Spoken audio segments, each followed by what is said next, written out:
TNPSC aspirants எல்லாருக்கும் வணக்கம். எல்லாரும் எக்ஸாமுக்கு ரொம்ப சின்சியராக ப்ரிப்பேர் பண்ணிட்டு இருக்கீங்க. ஸோ நாங்கள் ஒரு 1 வீக்காக எங்களால் வீடியோ போட முடியல. அதுக்காக உங்ககிட்ட மன்னிப்பு கேட்டுக்கிறோம். அதே சமயம் நம்ம கடைசியாக என்ன டாபிக் டிஸ்கஸ் பண்ணியிருந்தோம் அப்படின்னா, சிந்து சமவெளி நாகரிகத்தை பற்றி தான் டிஸ்கஸ் பண்ணிட்டு இருந்தோம். அதில் இது வரைக்கும் மெஹர்கர் வரைக்கும் பார்த்துருக்கோம். இனிமேல் அதோட கண்டினியூஷன் பார்க்கலாம். அட் த சேம் டைம் உங்களுக்கு டிஎன்பிஎஸ்சி ரிலேட்டடாக எந்த புக்ஸ் வேணும்னாலும், கொஷின் பேப்பர்ஸ் வேணும் அப்படின்னாலும் நம்ம கேபி ஸ்கொயர் பப்ளிகேஷனுக்கு காண்டாக்ட் பண்ணி உங்களுக்கு தேவையான புக்ஸை ஆர்டர் பண்ணி வாங்கிக்கோங்க. நம்பர் வந்து பார்த்தீங்கன்னா நம்ம வீடியோவோட ஸ்க்ரீனில் வந்து உங்களுக்கு நம்பர் டிஸ்பிளே ஆகிட்டு இருக்கும். அந்த நம்பருக்கு நீங்கள் காண்டாக்ட் பண்ணுங்கள். அதே சமயம் உங்களுக்கு நோட்ஸில் ஏதாவது டவுட் இருக்குது அப்படின்னா உங்களோட மேலான கருத்துக்களை நம்ம கமெண்ட் பாக்ஸில் சொல்லுங்கள். அப்போ தான் நாங்கள் ஏதாவது கரெக்ஷன் பண்ணணுமா அப்படின்ற ஒரு விஷயம் எங்களுக்கு தெரியும். ஸோ வாங்க நம்ம இப்போ வீடியோக்குள்ளே போகலாம்.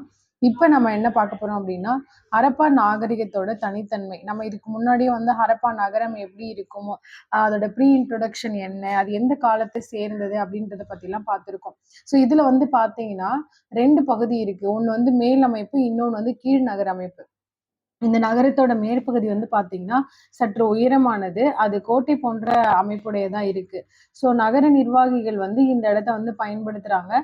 பெருங்குளம் மற்றும் தானிய களஞ்சியங்கள் வந்துட்டு இந்த நகரத்தோட மேல் அமைப்புல தான் இருந்திருக்கு. அதே சமயம் கீழ் நகர அமைப்பு வந்து பார்த்தீங்கன்னா நகரத்தின் கீழ்ப்பகுதி சற்று தாழ்ந்து உயரமுடையது, அதிக பரப்பு கொண்டதா இருந்திருக்கு. இன்னொரு பக்கம் பார்த்தீங்க அப்படின்னா இது பொதுமக்கள் வசிக்கும் இடமா இருந்திருக்கு. ஸோ ஹரப்பா நகரத்தோட தனித்தன்மையில 2 அமைப்பு இருக்கு. ஒன்று வந்து மேல் அமைப்பு, இன்னொன்று வந்து கீழ் அமைப்பு. ஸோ மேல் அமைப்பு பொறுத்த வரைக்கும் நம்மளுக்கு இந்த கோட்டை, நகரத்தோட நிர்வாகிகள், பெருங்குளம், தானிய களஞ்சியம்லாம் இருந்திருக்கு. கீழ் அமைப்புல வந்துட்டு என்ன அப்படின்னா இது கொஞ்சம் தாழ்ந்த அமைப்புடையது. அங்க வந்து பொதுமக்கள்லாம் வசிச்சிருந்திருக்காங்க. அதே மாதிரி வந்து பாத்தீங்க அப்படின்னா அடுத்தது வந்து தெருக்களும் வீடுகளும் எப்படி இருந்தது அப்படின்னு சொல்லி பார்க்கலாம். தெருக்கள் வந்து பாத்தீங்கன்னா சட்டக வடிவமைப்புல வந்து இருந்திருக்கு. தெருக்கள் நேராகவும் வடக்கு தெற்காகவும் கிழக்கு மேற்காகவும் ஒன்றை ஒன்று செங்கோணத்தில் வெட்டி கொள்ளும்படியும் இருந்திருக்கு. ஸோ இதுல எப்படி வந்து நம்மளுக்கு கொஸ்டின் கேட்பாங்க அப்படின்றத நான் இதை கம்ப்ளீட் பண்ணிட்டு உங்களுக்கு நான் எக்ஸ்பிளைன் பண்றேன். அதே மாதிரி சாலைகள் வந்து அகலமாகவும் வளைவான முனைகளை கொண்டதாகவும் இருந்திருக்கு. வீடுகள் வந்து தெருக்களோட இரு ஓரங்களிலும் சீராக அமைக்கப்பட்டிருந்திருக்கு. ஸோ இந்த மாதிரியான சிஸ்டம் எல்லாம் பார்த்தீங்க அப்படின்னா கடந்த ஒரு 200 ஆண்டுகளாக தான் வந்து ஒரு சிஸ்டமேட்டிக் அரேஞ்ச்மெண்ட்ஸா இருக்கலாம். அதுக்கு முன்னாடி இந்த ராஜாக்களோட ஆட்சியெல்லாம் இருந்தப்போ பார்த்தீங்க அப்படின்னா ஒரு ப்ராப்பரான டிரான்ஸ்போர்ட்டேஷனுக்கான ரோடு அதுக்கப்புறம் இதெல்லாம் இருந்திருக்காது. ஸோ இது வந்து பார்த்தீங்க அப்படின்னா நான் சொல்றது பொது ஆண்டுக்கு முன்னாடியே ஹரப்பா மொஹஞ்சதாரோ மக்கள் வாழ்ந்த காலகட்டங்கள்லயே இந்த மாதிரியான ஒரு முறைப்படுத்தப்பட்ட அமைப்பெல்லாம் இருந்திருக்கு. அதே மாதிரி வீடுகள் வந்து 1 அல்லது 2 மாடிகளையும் ஒரு கிணற்றையும் கழிவறையும் குளியல் அறையும் கொண்டிருந்திருக்கு. ஸோ இதெல்லாம் வந்துட்டு இப்ப இருக்கிற ப்ரெசென்ட் ஒரு நவீன உலகத்துலதான் இந்த மாதிரியான ஒரு அரேஞ்ச்மெண்ட் செட்டப்லாம் இருக்கும். ஆனா அந்த காலகட்டத்துல பொது ஆண்டுக்கு முன்னாடியே ஹரப்பா மக்கள் வந்து இந்த மாதிரியான வந்து ஒரு நவீனப்படுத்தப்பட்ட வீடு மற்றும் கழிவறைகளை வந்து என்ன பண்ணியிருக்காங்க அப்படின்னா பயன்படுத்தி இருக்காங்க. வீடுகள்லாம் எப்படி கட்டப்பட்டிருந்திருக்குன்னு கேட்டீங்கன்னா சுட்ட செங்கற்கள், சுண்ணாம்பு கலவை, சூரிய வெப்பத்தால் உலர வைக்கப்பட்டும் கற்கள் வந்து செங்கற்களாலையும் கட்டப்பட்டிருந்திருக்கு. ஸோ அடுத்து வந்து பாத்தீங்க அப்படின்னா அரண்மனைகளோ வழிபாட்டு தலங்களோ இருந்ததை தீர்மானிக்கக்கூடிய சான்றுகள் எதுவுமே இல்லை. அரண்மனை வழிபாட்டு தலங்கள் இருந்ததுக்கான தீர்மானிக்கக்கூடிய சான்றுகள் இல்லை. ஆனா கோட்டை கொத்தலங்கள் இருந்ததுக்கான சான்றுகள் வந்து நமக்கு இருந்திருக்கு. அதே மாதிரி கழிவு நீர் அமைப்பு வந்து எப்படி இருந்தது அப்படின்னு பாத்தீங்கன்னா எல்லா நகரங்கள்லயுமே வந்து மூடப்பட்ட கழிவு நீர் வடிகால் அமைப்பு இருந்தது.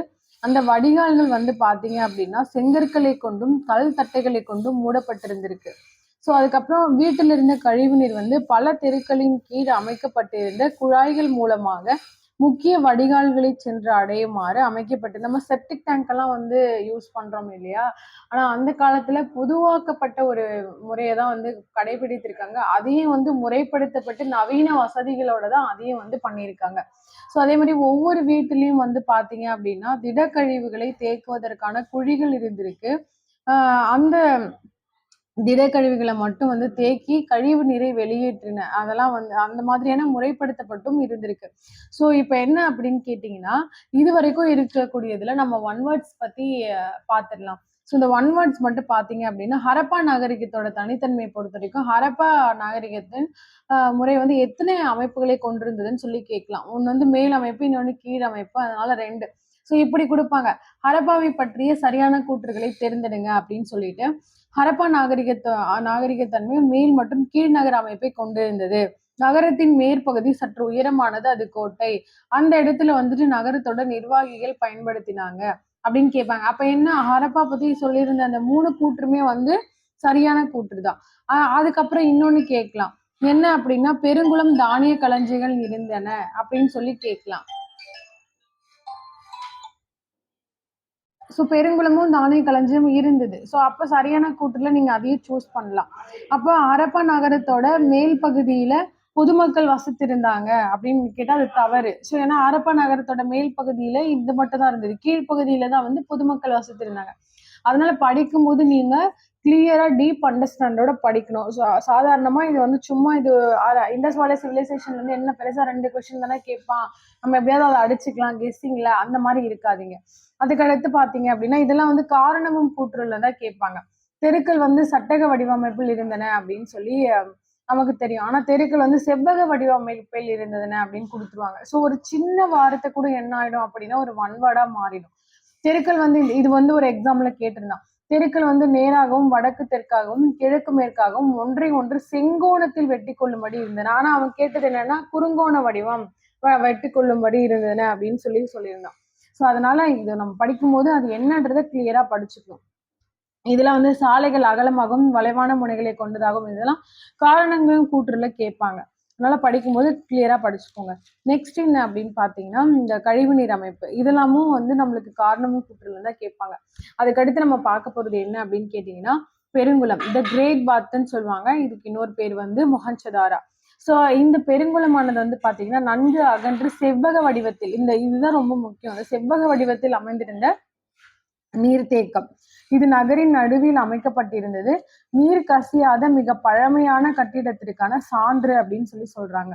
இது வந்து நகரத்தோட மைய செவ்வக வடிவத்தில் அமைஞ்சிருக்கு. இது நகரத்தோட மைய பகுதியில அமைந்திருந்தது. நீர் கசியாதபடி மிக பழமையான கட்டிடத்திற்கு சான்று. நீர் கொஞ்சம் கூட இம்மி அளவு கூட கசிய முடியாதபடி அதோட அமைப்பை வந்து ரொம்ப தேர்ச்சியான முறையில வந்து கட்டியிருக்காங்க. ஸோ இது சுட்ட செங்கற்கள் மற்றும் அதோட கட்டப்பட்டு சுவரிலும் தளத்திலும் ஜிப்சம் செறிந்து சுண்ண சார்ந்து இருக்கு இல்லையா. இந்த ஜிப்சம் செறிந்து சுண்ண சார்ந்து வந்து இப்ப நம்ம சிமெண்ட் எல்லாம் போட்டு பூசிட்டு இருக்கோம். இப்ப அந்த ஒரு பூச்சி கலவையா யூஸ் பண்றோம் இல்லையா.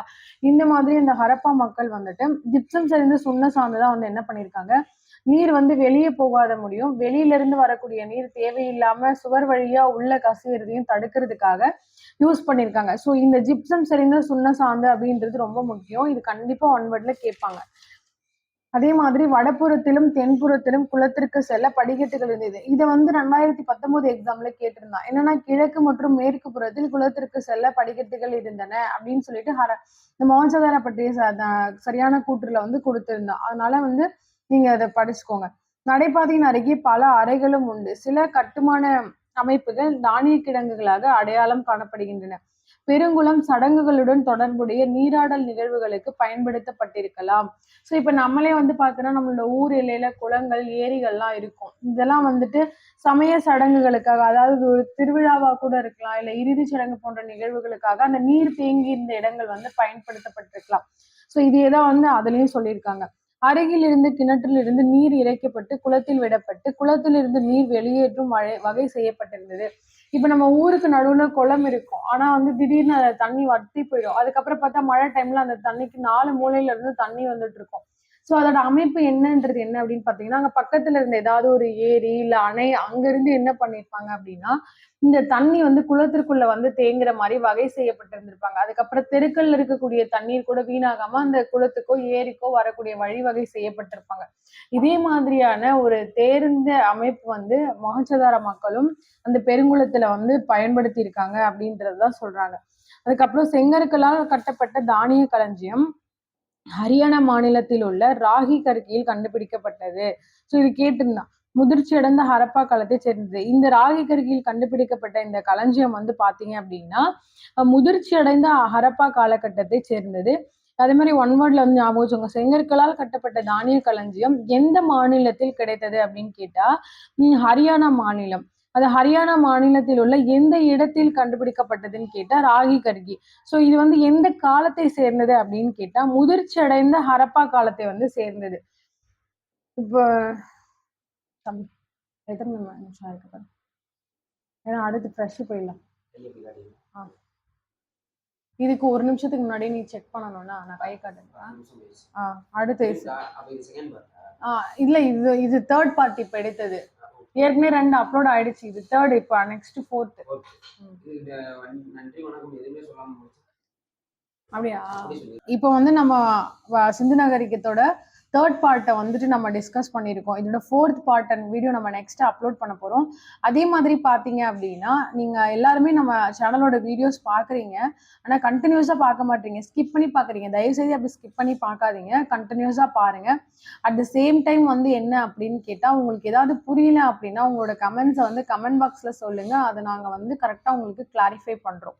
ஸோ உங்களுக்கு புக் ரிலேட்டடாக என்ன டவுட் இருந்தாலும், புக் வாங்கணும் அப்படின்னாலும், உங்களுக்கு என்ன டவுட் இருந்தாலும் ஸ்க்ரீனில் தெரிகிற நம்பருக்கு கால் பண்ணி நீங்கள் என்ன டவுட்ஸ் இருந்தாலும் கேட்டு கிளாரிஃபை பண்ணிக்கோங்க. உங்களோட முயற்சிகளுக்கு எங்களோட துணை எப்போதும் இருக்கும். அதே மாதிரி எங்களோட முயற்சிக்கு நீங்களும் சப்போர்ட் பண்ணணும். என்ன அப்படின்னு பார்த்தீங்கன்னா நம்ம சேனலில் இது வரைக்கும் சப்ஸ்கிரைப் பண்ணாதவங்க சப்ஸ்கிரைப் பண்ணிக்கோங்க. உங்களோட ஃப்ரெண்ட்ஸ் ஆஸ்பிரன்ஸ் யார் இருந்தாலும் அவங்களுக்கும் நம்மளோட வீடியோஸை வந்து ஷேர் பண்ணுங்கள். கண்டிப்பாக இது எல்லாருக்குமே யூஸ்ஃபுல்லாக இருக்கும். நம்ம வந்து இந்த வீடியோஸ் எல்லாம் வந்துட்டு அப்படியே சும்மா ஒரு புக் எடுத்தோ நோட்ஸ் எடுத்தோ அப்படிலாம் போடலை. இந்த சிந்து சமவெளி நாகரிகம் அப்படின்றது 6th-லேருந்து 12th வரைக்கும் புக்கில் இருக்கக்கூடிய எந்தெந்த புக்கில் இருக்கோ எல்லாத்தையும் நம்ம கம்பேரிட்டிவ் அனலைஸாக தான் கொடுத்துட்டு இருக்கோம். அதனால நீங்கள் தாராளமாக இந்த வீடியோவை பார்க்கலாம். கண்டிப்பாக உங்களுக்கு 100% வந்து யூஸ்ஃபுல்லாக தான் இருக்கும். அடுத்து பார்ட் 4 வீடியோ அப்லோட் பண்ண போகிறோம். அதையும் பாருங்கள். நன்றி, வணக்கம்.